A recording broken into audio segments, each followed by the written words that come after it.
Bem-vindos, bem-vindas! Hoje é minha edição no Viés Femininos. Eu estou com a Master Coach e Founder da BrainFit, que é uma consultora de negócios de pessoas B2B, Cris Santos.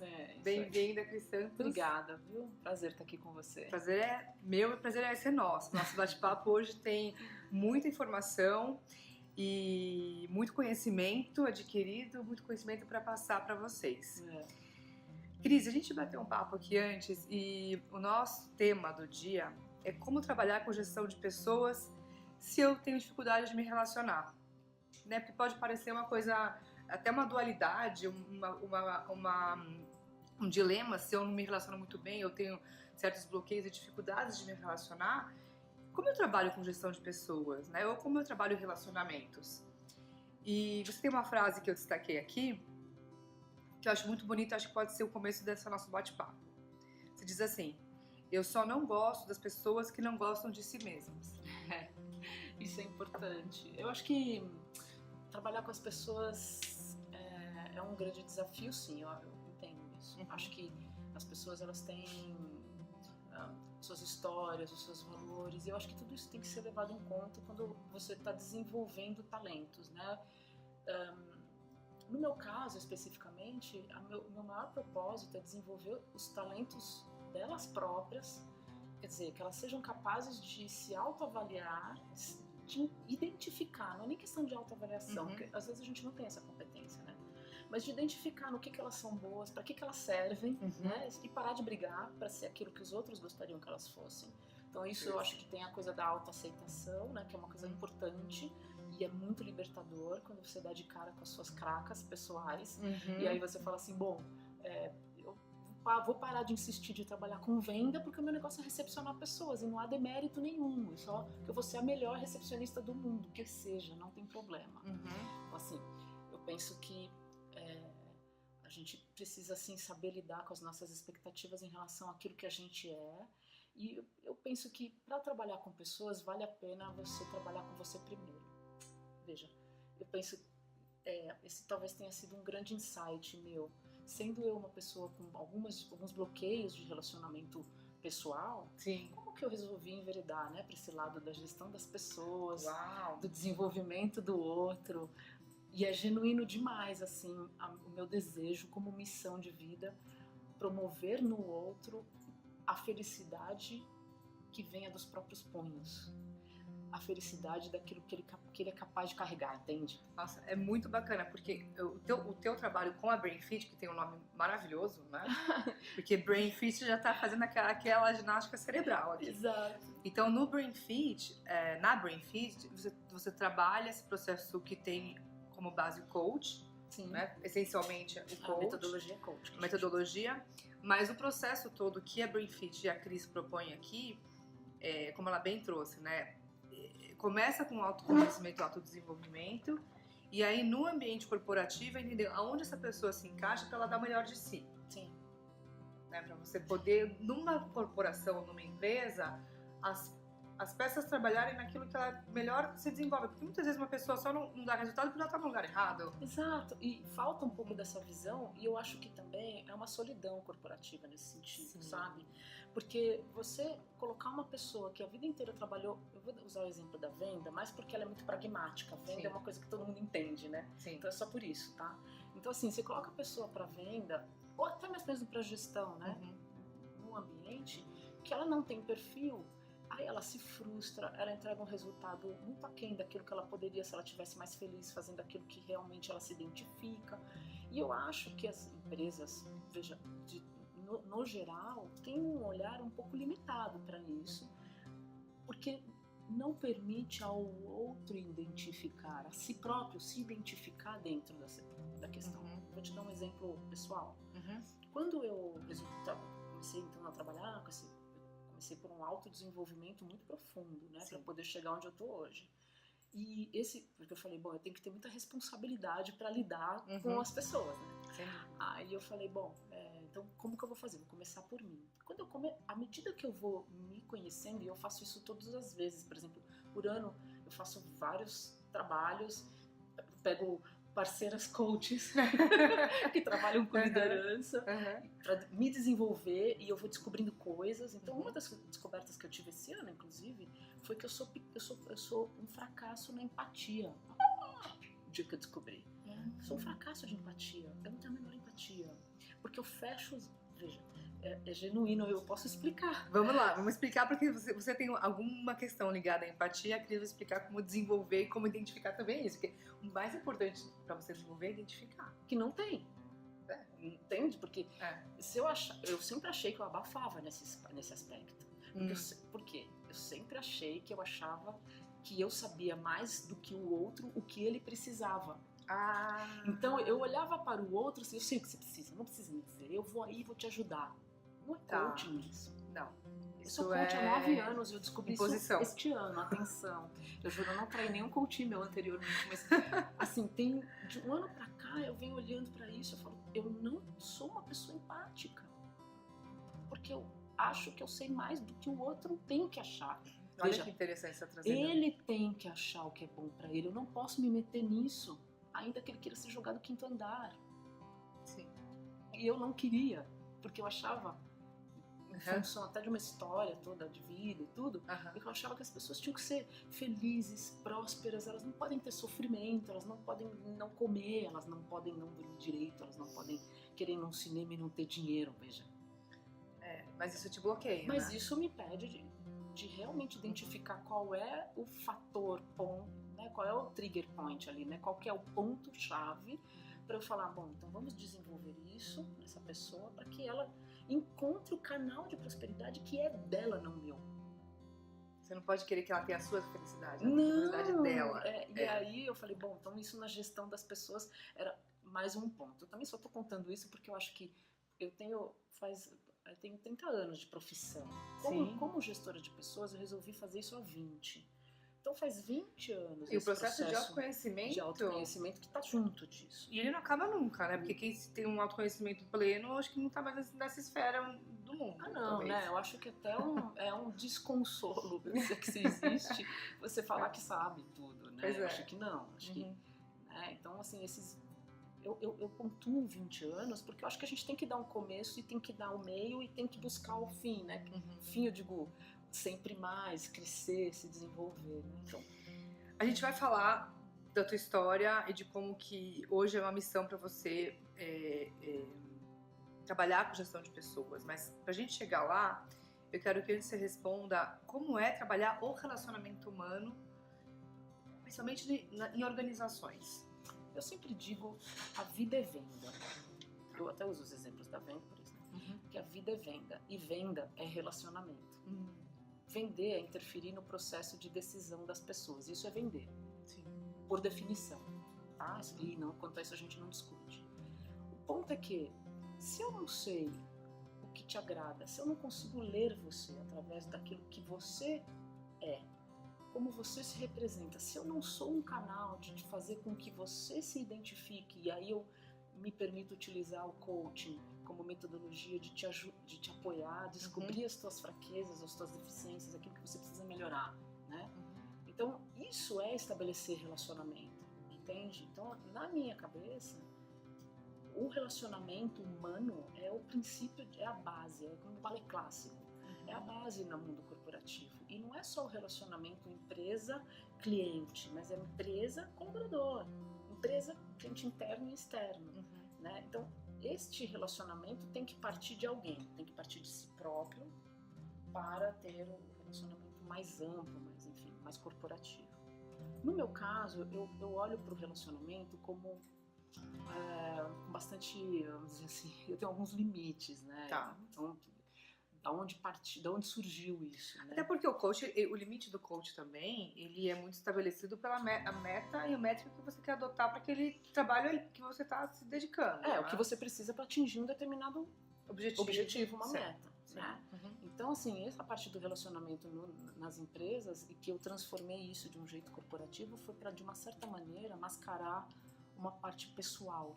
Sim. Uma experiência pessoal da minha história, como na infância, na adolescência, as dificuldades, assim, dificuldade, né? As provações, né? Que eu acabei passando e que eu achei que isso eram ensinamentos da vida, entende? Todas as provações que eu passei, desde a minha infância até a adolescência, para me tornar o que eu sou hoje, e eu acho que deu tudo certo, porque eu sou uma pessoa muito feliz, né? Eu sou feliz no meu trabalho, eu sou feliz na minha família, eu sou feliz com os meus amigos, eu sou feliz com as pessoas que se apresentam para mim. Então isso só pode ser comissionamento. Vendas. Interessante que você trouxe aqui um ponto, que quando eu conversei com a Cristiana Castrucci, ela conversou aqui com a gente sobre transformação. A Cris, ela teve 2 cânceres, né? E ela se curou.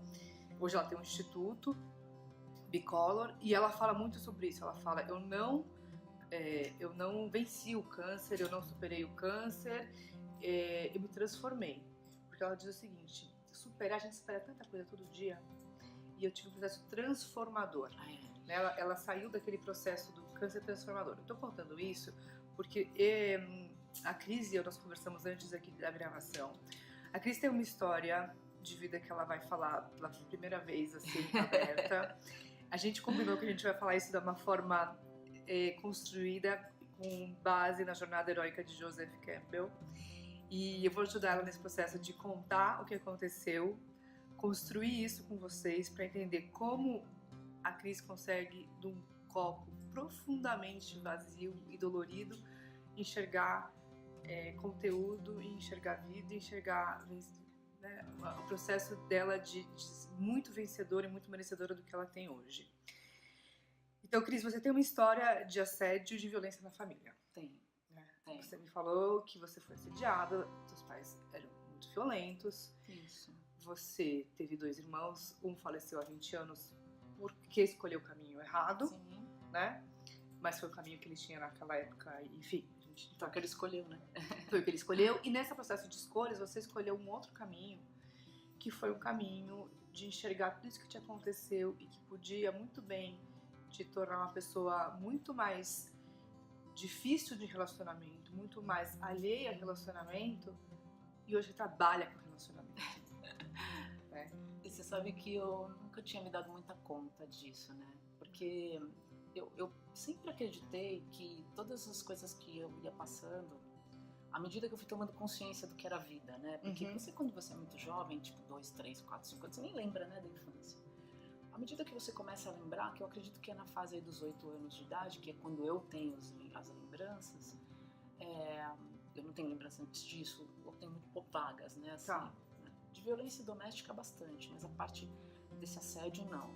E pelo menos de 8 até uns 10 anos eu tenho grandes lembranças, né?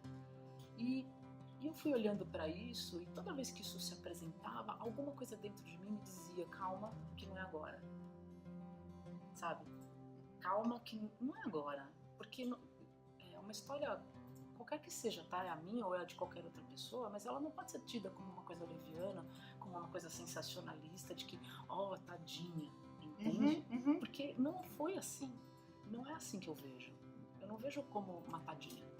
Eu vejo como alguém que teve uma grande oportunidade na vida de usar uma grande adversidade física, moral, de valores, de confiança, de credos, de amor, de merecimento, em benefício de outras pessoas. Entende? Então, assim, eu usei isso em benefício de outras pessoas que refletem em mim. Porque eu falo, cara, se eu tivesse ouvindo, o coaching me ajudou nisso, se eu tivesse ouvindo essa história de outras pessoas, eu ia falar, talvez eu tivesse esse comportamento, tadinho, meu Deus, né?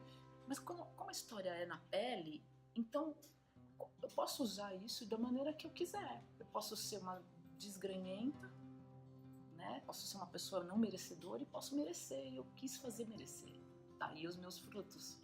Sim. O meu condicionamento de vida que eu brinco, entende? Não só tão merecedora como colocar tanta paixão no que você faz, porque é uma missão que você tem, na hora que você quer entregar esse relacionamento, porque de verdade você tá retribuindo aquilo que você não teve, aquilo que você gostaria de ter tido. E Elisa, você sabe que é muito louco, eu acho que isso também vale como, eu espero que tudo isso seja um grande case, entende? Que outras pessoas possam se espelhar e ter a mesma consciência. Eu acho que o estado de consciência, porque quando jovem você não tem estado de consciência. Quando jovem não tem. Eu acho que é uma coisa meio divina. Alguém me protegeu de alguma maneira que me permitiu segurar até onde a vida me fez fazer as coisas, entende? Ou falar sobre, ou agir sobre, porque tudo tinha um propósito. Eu sabia de onde vinha, eu tinha uma consciência. Eu sabia que o autoconhecimento era porque eu precisava lidar bem com as minhas deficiências, com todas as provações que eu tive que passar, para poder desenvolver nas outras pessoas outras habilidades, ver a vida de uma maneira de vitória. Talvez a prosperidade esteja nisso, a vitória pela pessoa, entende? Porque você traz um conceito de riqueza muito, muito bonito, né? Você traz que você quer que as pessoas sejam ricas, você falou pra mim, mas não é rica só de dinheiro, mas é rica de vida, né? Pô, bate-papo desse é uma riqueza. Eu também acho, obrigada, porque isso já é um presente, né? Pra mim, né? Poder estar aqui falando com tanta seriedade, podendo usar um canal como esse para apoiar outras pessoas, não como mais uma, mas como uma história a mais, que eu acho que é diferente, né? Então eu usei tudo isso conscientemente de uma maneira onde eu sabia que tinha que ser, eu ia ter que ter um momento, porque não é possível eu passar por tudo que eu passei e ficar quieta. E aí esse momento que você teve esse insight de falar, eu não mereço isso, né?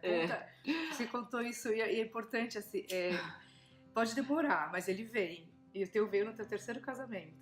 Você sabe que eu sempre achei que eu falei, poxa, eu não sou uma pessoa má, né? Sempre, na verdade, eu criei crenças de que eu não era merecedora do amor das pessoas, ponto. Em função do sofrimento que você teve. Eu falei, pô, não sou merecedora de amor. Então, se eu casar, casei, se eu não casar, não casei. Então, primeiro, médio, segundo, legal, não deu certo, porque era fora do Brasil, né? O marido que você não pode ir no cinema não é bom, né? É verdade. Tudo bem. E aí eu falei, fui casar pela terceira vez. Esse aí era um cara especial, tal, bacana, não sei o que e tal. Vamos casar. Falei, bom, casar, né? Que medo, né? Aí fizemos a lista, tudo bonitinho, fizemos a lista e tal, casamos num sítio, foi bacana. Aí uns 15 dias antes do casamento, a mestre de cerimônia apresentou 2 listas. Ela falou, preciso organizar os convidados. Me entregou uma folha com uma meia página e pra ele uma folha frente e verso. Ele falou, no seu tem 14 pessoas e no dele tem 200 e tanta. Tem alguma coisa esquisita? Aí eu falei, ué, o que tem? Ele falou, sua lista é muito pequena pra mim. Eu falei, mas tá toda a minha família aí, que família? Você precisa de amigo? Eu falei, não, mas quem tá aqui e tal. Ela falou, olha, eu vou te falar um negócio. Você, se não fizer alguma coisa no seu enterro, vai só você. Ela me falou isso. Quando eu conto isso, as pessoas falam, nossa, que coisa pesada. Mas pra mim não foi, sabia? Pra mim foi uma coisa tão real, mas te tocou, né? E tão indigno, não era justo. Se as pessoas soubessem o amor que eu tenho pelas pessoas, pela vida, pelas coisas, a capacidade que eu tenho. Isso pelo não teu é uma coisa trabalho, que você fala. pelo teu trabalho, você tem uma paixão pelo seu trabalho, que é uma loucura. É uma entrega. E aí eu falava assim, putz, não é possível que eu não vou deixar um legado. Entende? Essa fala me fez ver outras coisas. Primeiro que tinha uma pessoa, que era eu tinha dificuldade. O problema era comigo, eu tinha que trabalhar isso em mim, tendo um potencial tão altruísta até, de uma certa maneira. Sim. Né? Porque eu desejo de verdade o bem para os outros, mas eu não tenho paciência com mimimi. Vejam, isso é uma questão importante. Porque também, assim, vamos lá, você superou diversas barreiras desde aí. Porque uma pessoa que sofre assédio e convive no ambiente de violência, você já conseguiu estabelecer para a sua vida relacionamentos, porque você estava ali casando pela terceira vez. Você é mãe. Agora sou. Né? Você nunca achei que fosse. Tudo bem, mas hoje você é mãe. Você tem uma sociedade bem sucedida, você tem uma empresa bem sucedida, você tem um trabalho bem sucedido e você trabalha com pessoas. Então, dentro de todas as adversidades que a vida te trouxe e que a vida te colocou como barreiras, você foi pulando, né? Cada uma. Vinha a onda, eu pulava, vinha a onda, eu pulava, vinha a onda, eu pulava. A hora que não deu mais pra pular, alguém tem uma tábua. Que eu vou remar. Que eu vou remar. E aí a hora que veio essa história, né, dessa analogia com a questão da lista, você podia ter mandado a mestre de cerimônia embora, você podia ter falado é isso mesmo e tal. Não, você pegou essa informação e foi trabalhar. E foi trabalhar nisso, quer dizer, foi trabalhar o que eu preciso aprimorar no meu processo de autoconhecimento para rever a minha forma de ver as relações comigo, né? A minha relação com as pessoas, não a relação das pessoas comigo, né? É o processo de você inverte um pouco a mão dessa via. A minha preocupação não é se as pessoas gostam ou não de mim. A minha preocupação é saber o quão útil, quanto de bem eu posso fazer pelo outro, gostando ou não. Essa é a minha maior preocupação. E quando eu olhei pra isso, eu falei, puta, se algum momento as pessoas pudessem realmente entender o valor que tá por trás, eu tenho uma meia dúzia de pessoas que sabem disso. Sabe do valor. Né? Sim. Mas se as pessoas pudessem identificar, e esse bloqueio de não identificação do outro não é do outro, é meu. O que eu vou fazer com isso? Então, antes de trabalhar as pessoas, eu fui trabalhar a mim mesma. Então, eu fiz terapia de tudo que você pode imaginar. Eu já vinha fazendo terapia desde os 15, porque tinha um sinal de que eu tinha muita dificuldade de pessoa, não gostar de ninguém gostando de mim, tá? Lógico, né? Tinha uma série de problemas, de situações, né? Então, não queria ninguém gostando. A pessoa que te assediou era seu avô paterno. Era. E isso depois eu descobri que não era só eu, no caso, né? Eu esperei as pessoas mais próximas dele todas morrerem pra falar sobre isso. Entende? Porque isso me amava muito. Nem tem que ficar falando. Eu acho que isso é uma questão assim, aqui é, o que nós vamos usar disso pra contribuir com as pessoas? Agora, você me contou que você tinha um apelido. Qual deles? Eu tenho 2. Você tem Minhoca e Mamona. Isso. Né? Vamos combinar que nenhum deles é um apelido fofo meigo e nenhum não é deles cor-de-rosa. Nenhum deles é cor-de-rosa. E eu acredito que Minhoca deve ser alguma coisa mais subterrânea, alguém que talvez não encosta em toca. Ah, que gosta e toca. Tá. E Encosta Mamona, aquela frutinha que a gente joga pra fazer aquela guerrinha. Tomando um suco de mamona? Você imagina uma mousse de mamona? Fazer aquela guerra de jogar. Mas deve ser um gosto amargo. Eu já experimentei. Eu falei, não é possível, né? Mamona deve ter um gosto. Ela é tão bonitinha, né? Ela é bonitinha, mas ela é espinhuda, né? Ela é espinhuda. E ela dá. Bom. Se encostar muito machuca. Exatamente. Tem gosto amargo. Essas coisas. E aí, assim, também, né, isso na nossa linguagem moderna, isso é um bullying.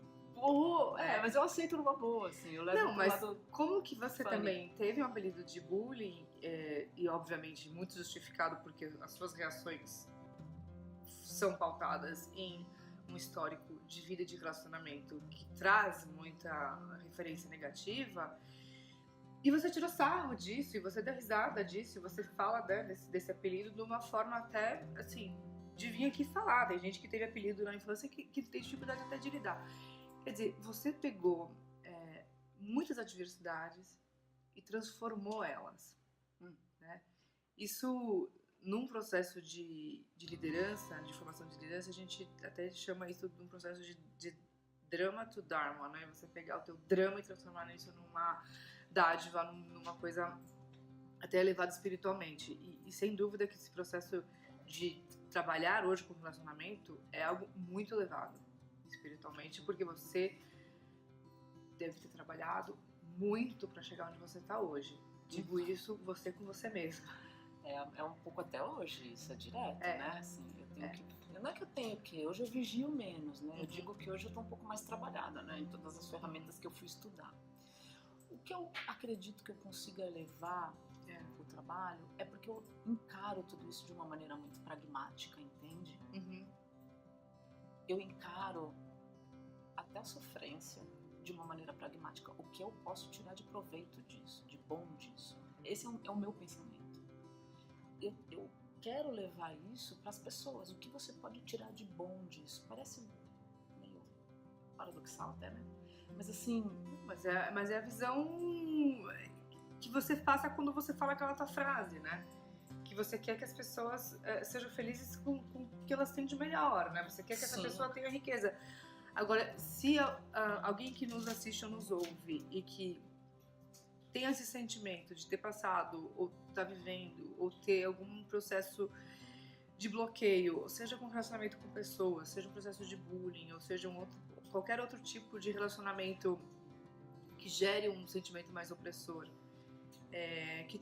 que mensagem você pode deixar para essas pessoas com base na tua vivência? Eu acho que ter a consciência. Eu trabalho, eu acho que o seu nível de consciência é o seu maior antídoto. Eu hoje consigo avaliar isso. Eu não seria capaz de avaliar isso há anos atrás, 10 e poucos anos atrás, entende? Porque à medida que a gente vai tendo consciência de si, isso passa a não te incomodar. Sim. E eu acho que a dica seria para uma pessoa que se sente assim elevar seu nível de consciência primeiro a partir de si próprio. O que eu sou, o que eu represento na sociedade, que legado eu quero deixar. Não é carro do ano, não, tá? Que legado eu quero deixar para a vida? A minha filha, qual é o legado? Quando ela pensar na mãe dela, ela não sabe, talvez. Mas assim, ela não precisa. Mas que legado eu quero que ela tenha? De amor ao próximo, de respeito à sociedade, de produtividade, entende? Que são valores, vamos dizer assim, que eu prego como coração, assim, no meu ambiente de trabalho para as pessoas. Então, minha dica é: tenha uma consciência muito profunda dos teus limites. Que eu acho que você se empoderar dos teus limites te empodera pro resto. É muito libertador. O dia que eu dei de cara com a falta da empatia, eu descobri nesse ano que eu sou uma pessoa que não tem empatia. Oi? Como assim você trabalha com gente e não tem empatia? Não, porque eu queria fazer do outro. Não, é o outro que tem que querer. Sim. Isso pra mim foi tão libertador e revelador que eu parei de brigar. Entende? Então, assim, eu parei de discutir. Você não quer, por exemplo, assumir um cargo de chefia, né? Tem gente que realmente não quer. Tem gente que não quer assumir um cargo de liderança e tá tudo bem. Então vamos realocar essa pessoa. Porque o que seria das empresas se todos quisessem ser líderes e diretores e, enfim, CEOs? Quer dizer, a gente precisa de pessoas que queiram estar em outras posições, porque senão a gente não compõe uma equipe diversa, a gente não compõe uma equipe mista, a gente não compõe equipes, né? Estratégica. Exatamente. Né? Porque os complementos, né? Eu acho que isso, um nível de consciência, ajuda muito, é muito empoderador, né? Que isso existe. E tem uma outra coisa que é partir para uma ação, sabe? Não ficar só na seara mental, né? Eu estava falando aqui com a Elisa sobre o termo da inteligência emocional, né? O Cláudio Naranjo, que é o cara que trouxe o Enneagrama para o Brasil, numa entrevista que ele deu, e ele falou uma coisa que eu falei: gente, isso é muito verdadeiro. O termo inteligência emocional só é aceito no mundo corporativo porque a palavra inteligência vem antes do que é emocional, porque tudo que é emocional gera preconceito entre as pessoas. Por um lado, você vive uma vida que te cobra que você seja cor-de-rosa, toda meiga, e do outro lado, no mundo corporativo, você tem que ser tough, né? E tem que ter uma postura até, eu vou usar o termo macho, né? Mas por uma questão apenas generalista, né, da história. Então, essa de tornar prático, de fazer a coisa acontecer, de ir pra cima, de ser pragmático, sabe? De realmente, o que eu faço com isso? Eu acho que também seria uma boa, pra não ficar só na seara da emoção. Que fulano me magoou e agora eu faço o que? Faça alguma coisa com isso. Aproveite, sim, inclusive, né? Se transforme. A mágoa para isso não acontecer de novo, para isso servir de exemplo para outros. Não sei, eu nunca pensei em usar esses exemplos pessoais. Eu sempre me usei como um case. Essa é uma coisa muito importante. E eu contava o case de outra pessoa, só que era meu. Porque eu achava que as pessoas não iam ter preparo para ouvir. Isso a vida inteira. Então eu parei um pouco com essa coisa de achar que eu tinha que... Hoje eu já consigo me colocar mais na cena, não preciso ficar brincando, mas posso me colocar na cena, posso dar exemplos muito verdadeiros, essa vivência da vida, tudo que você vive na sua vida, à medida que você vai tendo consciência de todos os passos, as etapas, e você se empodera e faz algo com isso, pô, sei lá, né, sei lá, o pessoal chama de lei da atração, eu já acho que isso é um trabalho duro. Que trabalho e que jornada heróica, parabéns. Parabéns, obrigada Imagina, por ter eu que te agradeço, aberto esse coração maravilhoso. E agora a gente vai chorar aqui. Eu tô olhando pra ela, ela tá se segurando. Gente. Ai, bom, obrigada. Imagina, eu que te agradeço do fundo do coração. Gente, até o próximo viés. Eu vou encerrar aqui porque a gente segurou até o último segundo. A gente falou, a gente vai fazer sem chorar, porque a gente quer passar a mensagem, mas acho que chegou no nosso limite aqui. Ela tá se segurando. Mas o problema é dela agora, viu? Obrigada, tá? Um beijo.